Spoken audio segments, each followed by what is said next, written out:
मसाले घेतलेले आहेत.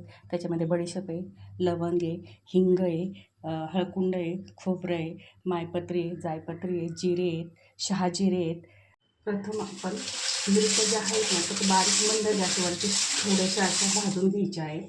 थोडंसं चमचाभर तेल आहे ते आपण त्याच्यामध्ये घालणार आहोत.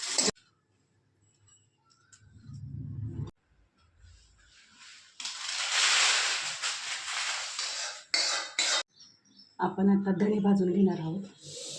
मंद गॅसवरती आपले छानसे असे धणे भाजत आहेत. आता मी खोबरं भाजत आहे बघा. खोबरं जे आहे ना ते असं छान चॉकलेटी कलर येतपर्यंत भाजायचं आहे. छान असं खोबरं भाजलेलं आहे ते आपण याच्यामध्ये काढून घेऊया. आता याच्यामध्ये मी सर्व मसाले थोडे थोडे भाजून घेत आहे.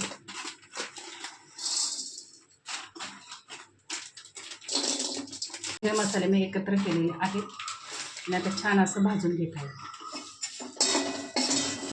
किती छान असा मसाला भाजला बघू शकता.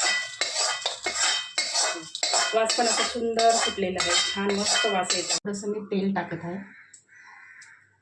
मग आता किती छान असा कलर आलेला आहे आपल्या लवंग आणि मिरीला. बडीशेप टाकते, सफेद तीळ टाकते.